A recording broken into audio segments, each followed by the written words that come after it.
Welcome to The Brain Your Wealth, a book authored by Mwima Mwesigwa Herbert, placing you in the driving seat of your economic prosperity. Yes, welcome to The Brain Your Wealth, the book written by Mwima Mwesigwa Herbert, placing you in the driving seat of your economic prosperity. We are looking at chapter 14, and chapter 14 is all about planning your business. Proverbs 14:28 says, "For which of you, intending to build a tower, does not sit down first and count the cost, whether he has enough to finish it?"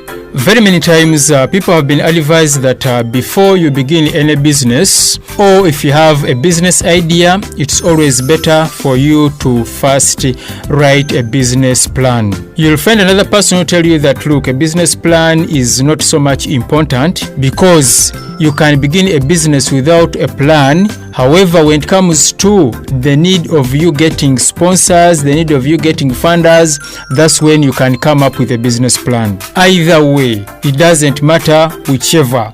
But we want to talk about in this chapter what is involved in designing a business plan. There are very many issues that you have to put focus on when designing a business plan. 1. You have to look at the description of your products and services. Whenever you get an idea of beginning a business, you should ask yourself, what am I going to sell? You have to be very specific and to the point. You have to provide specific details or sufficient details and not just make assumptions, because when you come up with just assumptions, you'll find that at the end of the day, you'll not be sure the kind of products and the kind of services that you want to offer to the market. Coming up with the description of the products and services that you want to offer to the market will help customers to know what exactly they should buy from you. It will also help you to know why the customers will come to buy from you. When we are focusing on the products and services, here it helps us to see to it that we get to know the quality attributes of our products or services that will be required by our target market. So it's very important for us to describe the products and the services that we are going to offer to the market. There is another question that basically itches those who want to begin businesses. Any person who wants to begin a business should ask themselves a question like, how do I confirm what my customers want? One way through which you can confirm what your customers want is by doing a simple market research. A simple market research will not call for you to put in a lot of money or for you to do a lot of work. It simply needs you to go to the market and then find out what exactly do people want. I want to remind you that simple research is not expensive, but will save you a lot of tears, because whenever you do business, whenever you get into business, before doing a simple research of what your customers want, then you are bound to have tears, because at the end of the day, you start running here and there, yet you are getting no customers to consume your products. So there is a need for you to use simple and cost-effective methods to test your business ideas. Away from the description of products and services, we hit the next point, and this point is description of customers. Anybody who has a business idea should be well conversant with the kind of customers that he or she is going to attract. You have a few questions to ask yourself, and these are some of the questions. Who will be my customers? Never develop a business idea when you are not sure of who your potential customers will be. Sometimes you may even need to know how many potential customers do I have out there. When we are putting emphasis on customers, you need to know the demographics of these customers. For example, in terms of their age, what type of customers are you targeting? Are you targeting children? Are you targeting youths? Are you targeting old people? Are you targeting targeting girls? Are you targeting boys? Are you targeting men? Or is your business targeting women? Who is going to consume your products? Who is going to be your customer? Are they family people or these are bachelors? What type of income do they earn? Are they the upper class, the middle class, or the lower class? Then you should also focus on the geographical location of your customers. Where am I going to find my customers? When we are trying to describe customers, it's always very good and better to avoid general statements like I have many customers. Many entrepreneurs, many people who have business ideas sometimes come up with the issue of I have many customers. I know I'll have many customers. It's always suicidal when you begin a business and then start running up and down looking for customers. That is why before you begin any business, make sure that you have customers. When looking at business planning, another point or the next point is analysis of competitors. Anybody who wants to begin a business, you should analyze your competitors. You have to ask yourself some questions like, who is currently doing what I want to do? By asking yourself such a question, you'll get to know who your competitors are going to be. You have to identify your competitors by name, how many they are, what their respective sizes are, current market shares, target market served, and operational methods. How are my competitors doing their business? How are they supplying? How are they marketing? How are they producing? What type of raw materials are they using? It's always very good, or it's always advisable that you visit the top 3 competitors and study how they are doing their businesses. Find out those doing very well and why they are doing very well. Find out those who are struggling and why they are struggling,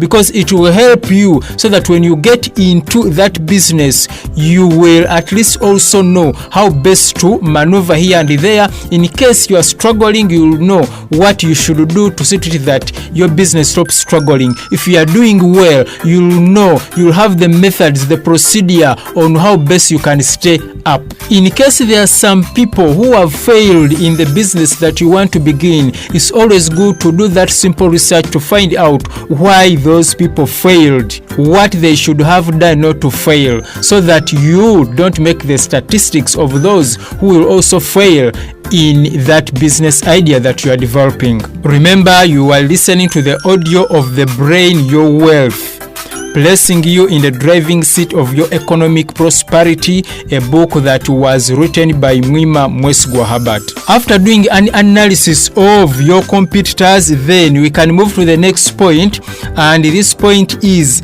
key success factors, or KSFs.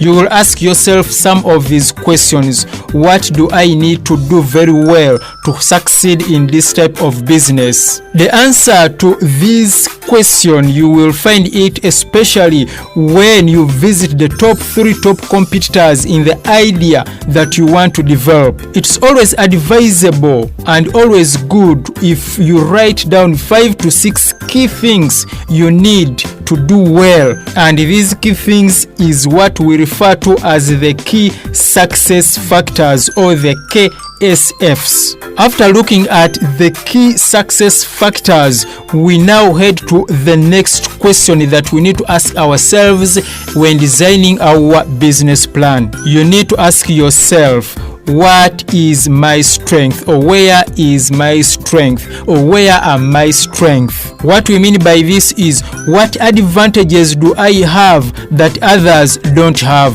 Another question is, what are my weaknesses? Here what we mean is, what could I improve on, or what should I acquire to see to it that my business becomes a success? The next question is, what opportunities are there to be exploited? You as an individual, I believe there must be opportunities for you to exploit so that your business idea becomes a success. Then the last question that one has to ask themselves is, what threats are there. Here what we mean is, what are some of the obstacles that I could face when I develop this business idea. If you have been so observant, we have been looking at the SWOT analysis, the strength, the weaknesses, the opportunities, and then the threats that you might face after developing that business idea. After looking at what you think is required for you to succeed, the next question when designing a business plan is description of your location. Here still we have questions that one has to ask themselves. Where will I start my business from, or be located, and why am I going to put my business there? Will my location be easily accessible to the target customers? Will my business be easily visible? Will it be convenient? How will I do the layout of my business? Many times businesses have failed because of location. So you have to mind a lot about where you are locating your business. There is no you are going to get a school and then put it in a place where there are no school-going children. The next issue to focus on when designing a business plan is the marketing method that you are going to use. Still here, there are questions that you are going to ask yourself. How will I get my product or services to the target market? What are your marketing methods? How are you going to push your products to the market? Another question is, how will I make my potential customers know what I'm selling? Because at the end of the day, if your potential customers don't know what you are selling, then there's no way they are going to come and buy from you. Then how will they be able to recognize my products or services? This is where it comes to branding. You realize that every person has to have a different branding of their products or services, because many times if you don't brand your services or products in a unique way, people might mistake the products or services to be the one that was there before you operated. So make sure that your branding is distinctive from the other branding of the other producers. After designing the marketing methods, next we head to the pricing strategy, because at the end of the day, it's not always good to put your price high, neither is it good to put your price low. Here still you have to ask yourself some questions. What or how much will I charge and why? The price that I'm putting, will I be able to make a profit? Because remember that any business, anything that is not making a profit is not a business. You have to do some simple research and find out how much are my competitors charging, because many times it's not good for you to put a price that is too high beyond that of your customer or beyond that of your competitors. At the same time, it's not good to put your price lower than that of your competitors. Don't be deceived that when I put my price low or my cost low, people are going to come in. There are some people who are not interested in things that are of low cost. As you come up with that pricing strategy, you need to ask yourself, what value additions will justify my high prices? Because at the end of the day, we expect that there should be value preposition. What is this person getting as a result of consuming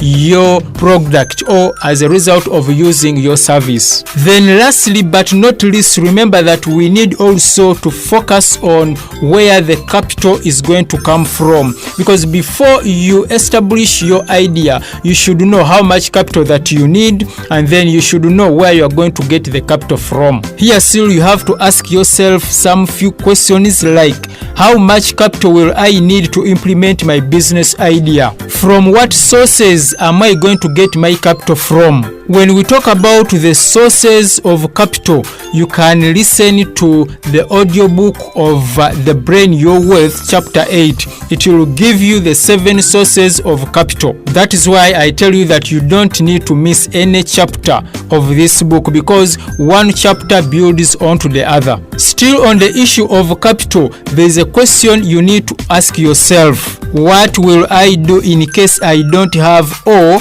get all the capital I need to start the business. Remember that everybody is saying I lack capital. Everybody is saying I don't have capital. I don't have capital. But when you listen to all the chapters of this audio book, you'll find that you realize that you already have capital around you. So the issue of capital shouldn't be a problem or shouldn't be a hindrance to you beginning a business. That has been chapter 14 of The Brain Your Wealth, and the chapter is business planning. I welcome you in the next chapter. God bless you.